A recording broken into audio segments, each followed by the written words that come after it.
Singular நான் singular. Singular தான் ஒரு மேட்ரிக்ஸ் எப்போ சொல்லுவோம் அப்படின்னா, இப்போ ஒரு மேட்ரிக்ஸ் ஏ அது சிங்குலராக இருக்குன்னா அது எந்த கண்டிஷனை சாட்டிஸ்ஃபை பண்ணணும் அப்படின்னா, டிட்டர்மினன்ட் எடுத்தோன்னா அதோட ஆன்சர் 0 வந்துச்சுன்னா அது சிங்குலர், நாட் ஈக்குவல் டு 0 வந்துச்சுன்னா அது நான் சிங்குலர்.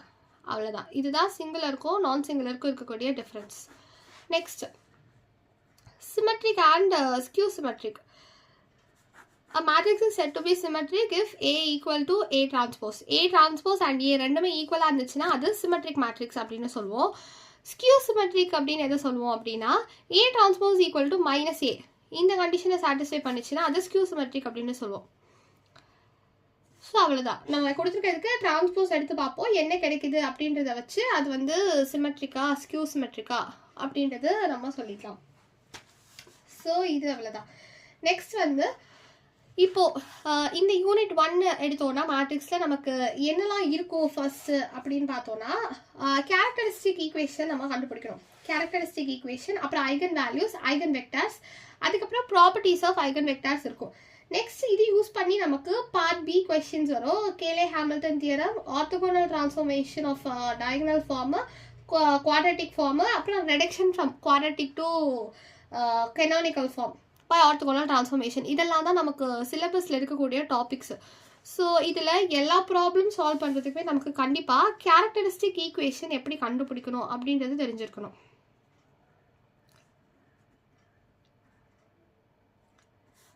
ஸோ அதுக்கான ஒர்க்கிங் ரூல் தான் இப்போ நம்ம பார்க்க போகிறோம்.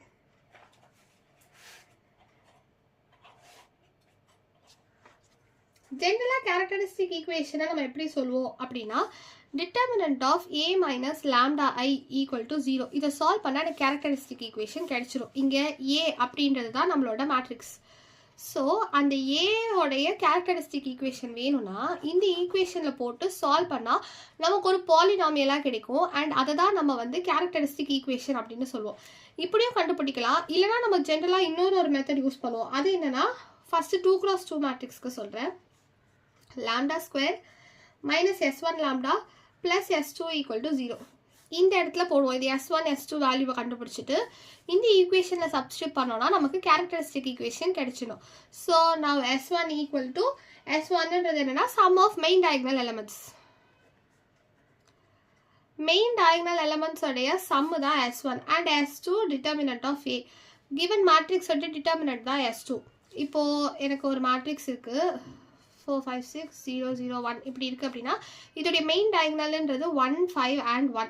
ஸோ S1 எப்படி கண்டுபிடிப்போம்னா இது எல்லாத்தையும் ஆட் பண்ணி S1 அப்படின்னு எழுதுவோம். அண்ட் இந்த மேட்ரிக்ஸ்க்கு டிட்டர்மினன்ட் எடுத்து அதை S2 அப்படின்னு நம்ம ஸ்பெசிஃபை பண்ணுவோம். நெக்ஸ்ட்டு 3x3 மேட்ரிக்ஸ்க்கு என்ன பண்ணுவோம்னா, lambda cube minus S1 lambda square plus S2 lambda minus S3 equal to 0 அப்படின்ட்டு இந்த ஈக்குவேஷன் யூஸ் பண்ணுவோம். ஸோ 3x3 மேட்ரிக்ஸ்க்கு நமக்கு கியூபிக் ஈக்குவேஷன் கிடைக்கணும். ஸோ இங்கே வந்து S1ன்றது same sum of main diagonal elements and S2 அப்படின்றது sum of minus of main diagonal. Main diagonal எலமெண்ட்ஸோடைய மைனஸ் தான் நமக்கு வந்து S2 அண்ட் S3 அப்படின்றது determinant of A again. So இதில் நம்ம போட்டோன்னா நமக்கு கிடைச்சிரும் எப்படி நம்ம கண்டுபிடிக்கலாம் அப்படின்றது. ஸோ மைனஸ் அப்படின்றது ஒன்றும் இல்லை, ஜஸ்ட் கோஃபேக்டர்ஸ் அட்ஜாயிண்ட் எல்லாம் கண்டுபிடிக்கிறதுக்கு நம்ம ஒரு ஸ்டெப்பு ஃபாலோ பண்ணியிருப்போம் இல்லையா 12th ஸ்டாண்டர்டில். சேம் கைண்ட் ஆஃப் ப்ரொசீஜர் தான் இந்த மைனஸ் கண்டுபிடிக்கிறது.